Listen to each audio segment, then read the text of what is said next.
Hello everyone, I'm Yifei Stephanie Xu from Loyola University Chicago.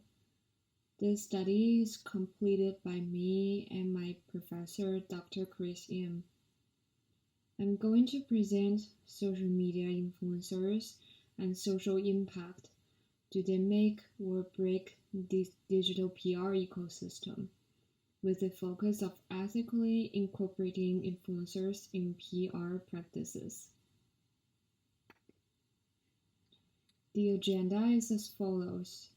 Background of digital PR work incorporating social media influencers, current context and issues, research purpose and questions, best practices, future challenges, future opportunities, limitations, and recommendations. In the globalized and digitalized world, people are constantly exposed to and influenced by various types of information.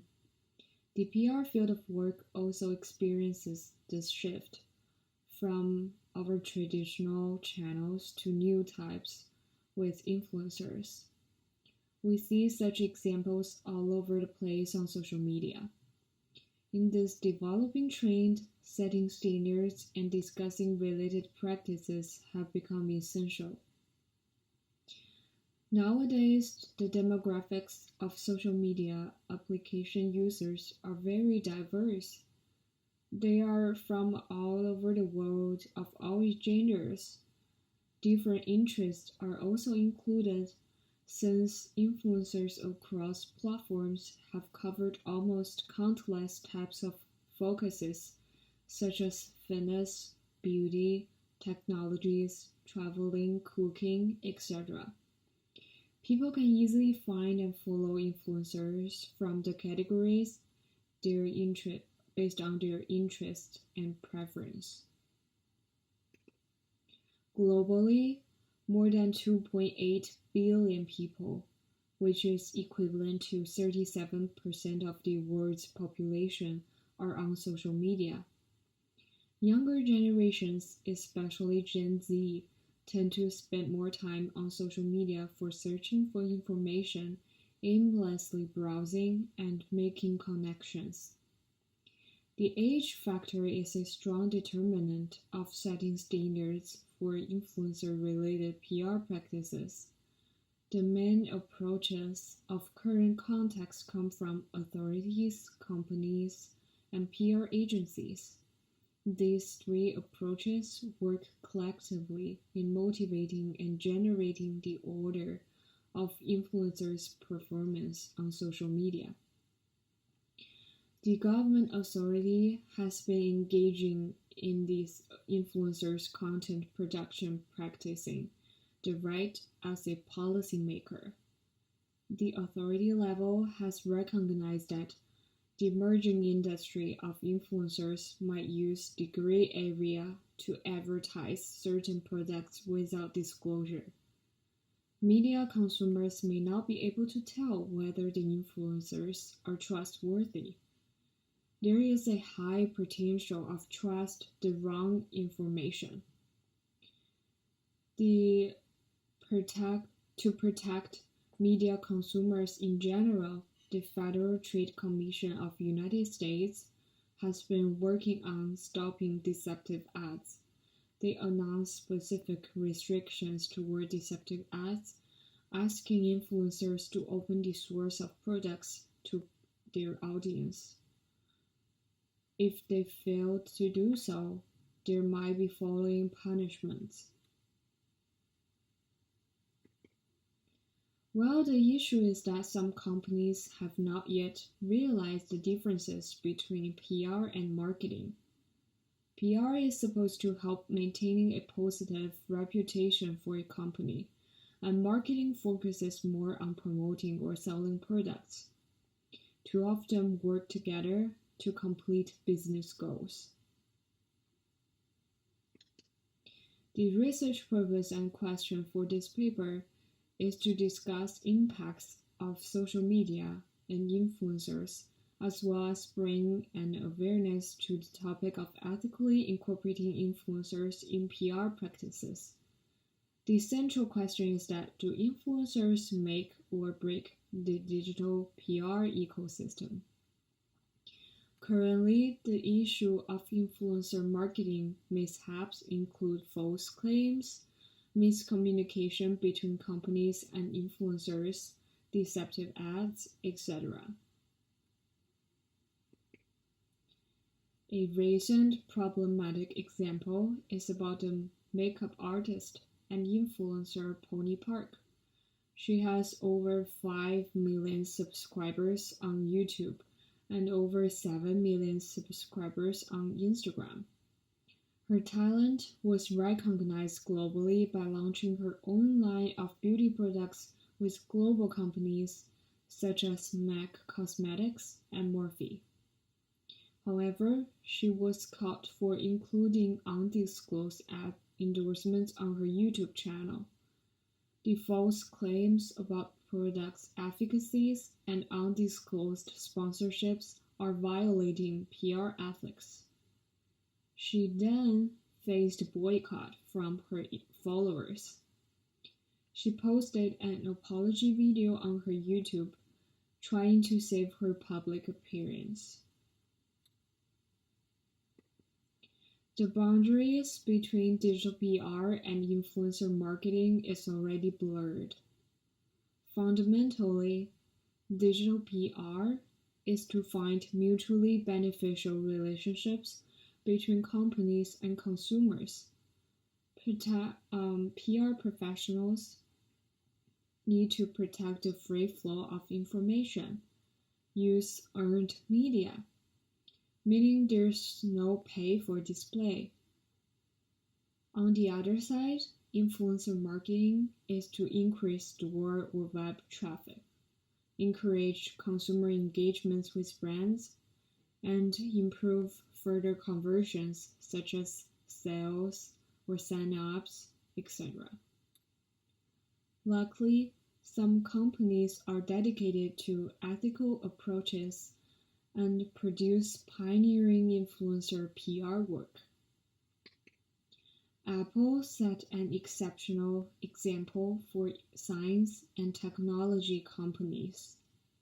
The company catches its consumers' curiosity and passion for their products and successfully created a FOMO moment. FOMO stands for fear of missing out. They give influencers early access through PR unboxing videos on Apple's products. This PR way efficiently turns curiosity into organic views and discussions on social media. It's even more effective than traditional ads. Nike also makes its contribution in this area. They let influencers share their thoughts on products with minimum PR scripts. This is also something that newer or smaller sized companies will not dare to try. It matches Nike's Just Do It slogan and shows brand confidence on products' overall quality and encourages different personal stories with Nike. On the platform side, Little Red Book, a Chinese social media and e-commerce platform, adapts AI inspections to protect media ethics. Now on this platform, influencers are required to label posts with sponsorships. Otherwise, posts will not pass the AI inspection and will be deleted automatically. The CEO Jai Fang of the Little Red Book shares that under the AI examination process, they permanently closed over 13,000 KOLs accounts for undisclosed ads. When we examine these best practices, we will find that best practices in companies with entitative products are diverse and common at the same time. They dug down to their brand uniqueness and shine from their strengths. PR practices that comes in during the process are different from one another. However, the common part is that the methods are all authentic and ethical. Further challenges cover three different sides, including PR professionals, companies, and consumers. The challenges for PR professionals are to strengthen their professionalism, carefully selecting influencers, and develop crisis communication and backup planning strategy. When scripts are no longer the primary source for influencers' reviews and evaluations, there might be risks of having insulting or offensive content floating on social media platforms. Selecting influencers who are less risky in terms of ethical standards ensures a positive media presence. PR professionals are challenged to advance their skills and plans to implement practices with new ethics standards and public examinations. Companies need to understand the difference between PR and marketing to further encourage ethical PR practices. It will make sure that companies are in healthy competitions in the industry. For the ones that have done unethical practices, people might not want to trust them anymore. To avoid such a tragedy, companies should develop a more efficient system regarding the implementation of their influencer-related PR practices. Consumers are encouraged to improve their media literacy to examine whether the content is ethical to further prevent manipulation. And they should also help reporting on ethical practices. If we can accomplish these goals, the future opportunity will be in a positive cycle of governments making related laws to protect fairness. Companies start realizing the ethical PR practices and help grow business sustainably. Influencers are discouraged from taking advantage of their followers for ad profit. Consumers have been improving their individual media literacy from the receiver's end. With the ethical standards as guidelines, companies, PR professionals, influencers, and consumers will work cohesively, contributing to a sustainable industry and society's future in terms of all aspects like economy. The limitation of this study is that this is more of an exploratory study based on multiple case studies and in-depth interviews with PR professionals and entrepreneurs.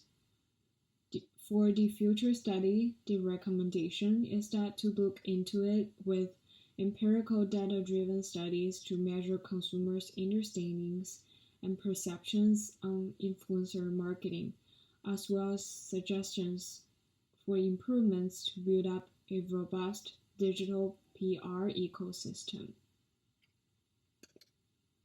Thank you for listening.